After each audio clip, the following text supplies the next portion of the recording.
It's been 60 years since the Hudswell Air Disaster, where two planes collided in mid-air over the village, killing 8 airmen.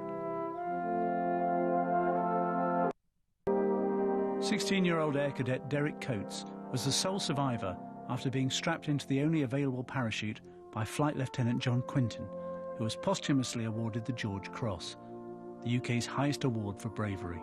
Indeed, only 47 have been awarded since the end of the Second World War.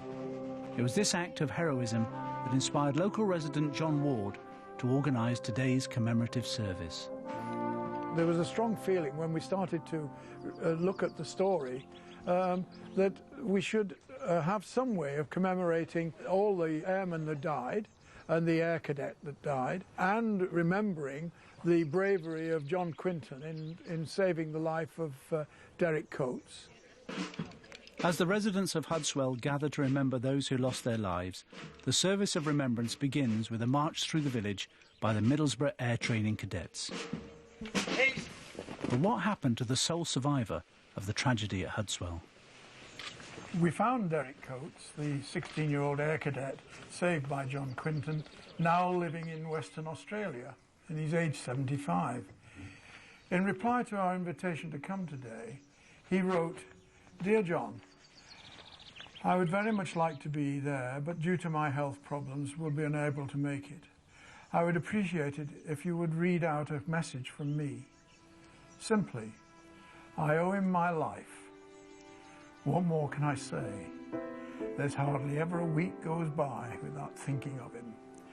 To me, words are never enough. I could go on forevermore, thanking him for what he has given me. Best regards, Derek."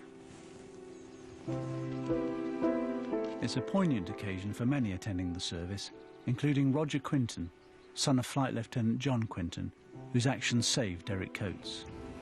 I was only a year old at the time, so I never really knew my father. What I do know, though, is that he was just an ordinary person who found himself in a situation where he responded in a purely instinctive way. Saving someone else's life at the expense of one's own is the greatest gift that any person can give. On behalf of the families of all the people who lost their lives here, I'd like to thank you for remembering me. It's been an emotional occasion for Hudswell, for the villagers who remember that tragic day, and perhaps most of all for John Quinton's son. This is the first time he's come to the place where his father lost his life. I'll never forget my father and his acts and his life. My children won't, and their children won't. Air training call.